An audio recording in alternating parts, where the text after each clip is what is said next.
Ja, früher in dieser Woche, wir haben angefangen zu reden über die zweite Missionsreise von Paulus. Heute, wir gehen weiter mit diesem gleichen Thema. Wir haben letztes Mal betrachtet das Leben von Silas. Der war der erste Mitglied für Paulus Team für die zweite Missionsreise. Jetzt hat die Reise schon angefangen. Und es steht in Apostelgeschichte 16 und Vers 5, er kam aber nach Derbe und Lystra und siehe, dort war ein Junge namens Timotheus, der Sohn einer gläubigen jüdischen Frau, aber ein griechischen Vaters. Der hatte ein gutes Zeugnis von den Brüdern in Lystra und Iconium. Also Paulus und Silas sind nach Derbe und Lystra gekommen. Also das ist zwei Städte in was ist heute der Türkei. Zu der Zeit, das war ein Teil von dem römischen Reich, in ein Reich, was Kleinasien genannt wurde. Und so Timotheus war ein junger Mann, der zum Glauben gekommen war während der ersten Missionsreise von Paulus. Und jetzt Paulus kommt wieder nach den Stadt, wo er aufgewachsen war. Und Paulus hat ihn gesehen, hat ein Zeugnis von ihm gehört. Und er sagt, ich möchte, dass Timotheus mit mir geht, und also als Mitglied unseres Teams. Timotheus, wir können mehrere Sachen sagen über ihn, manche von dieser Stelle. Durch das Dienst von Paulus im Glauben gekommen, weil Paulus hat zwei Briefe später an Timotheus gesagt, in 1. Timotheus 1 und Vers 2, er sagt an Timotheus, mein erstes Kind im Glauben. Und in 2. Timotheus, in 2. Brief, in Vers 2, 2. Timotheus 1, 2, er sagt an Timotheus, mein geliebtes Kind. Und so wir verstehen, dass er war sein Kind im Glauben. Und weil Paulus war der das Evangelium gepredigt hat, damit er zum Glauben gekommen war. 2. Timotheus 1 und Vers 6, wir sehen auch, dass Paulus hat viel zu tun mit dem Beginn von dem Dienst von Timotheus als Missionar oder als Prediger. Da steht, aus diesem Grund erinnere ich dich daran, die Gnadengabe Gottes wieder anzufachen, die durch Auflegung meiner Hände in dir ist. Also so Paulus hat Timotheus ordiniert, kann man sagen, damit er könnte den Dienst als Prediger, als Missionar dann machen. Zweitens, Timotheus war nicht nur ein Nachfolger Jesus Christi, er wurde auch vom gläubigen Eltern erzogen. Also wir wissen nicht wirklich viel über seinen Vater, außer dass er war griechisch. Seine Mutter und seine Großmutter, aber wir wissen, dass die waren gläubig und wir kennen sogar ihren Namen, denn Paulus hat die beiden erwähnt in den zweiten Brief von Timotheus.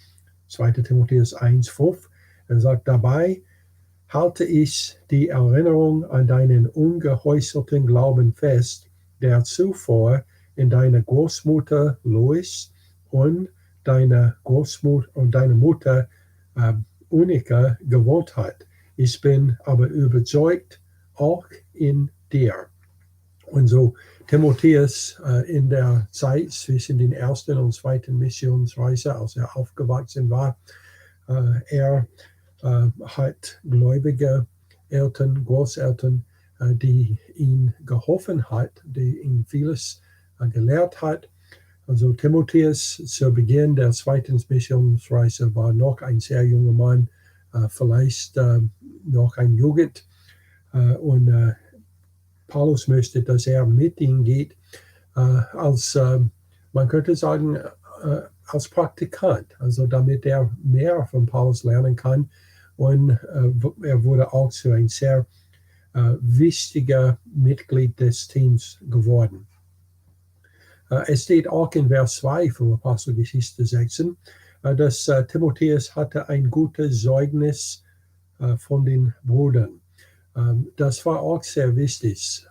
Es ist eine von den Qualifikationen für einen Dienst als Pastor oder Diakon, ist, dass man hat ein gutes Zeugnis. Und Timotheus hat ein gutes Zeugnis.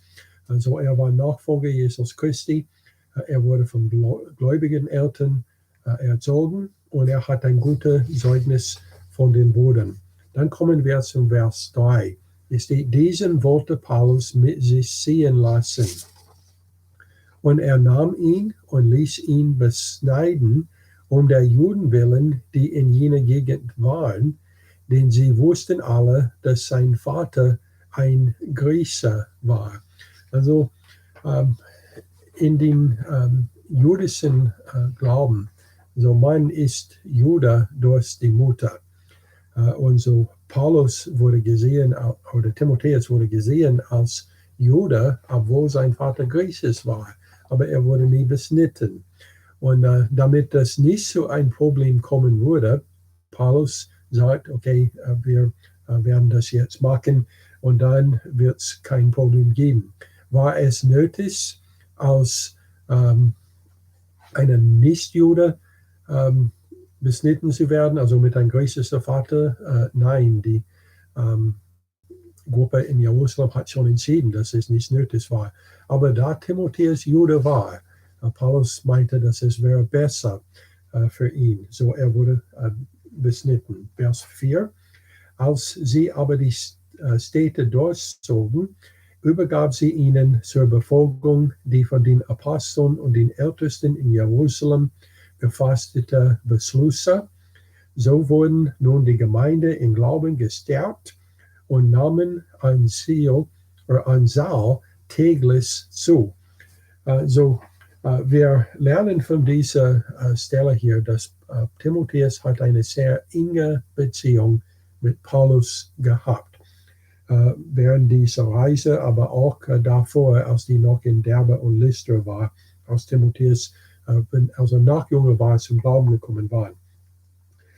Paulus sagt dazu in 2. Timotheus 1 und Vers 3, ich danke Gott, dem ich von den Vorfahren her mit reinem Gewissen diene, wenn ich unablässig an dich gedenke in meinem Gebeten Tag und Nacht.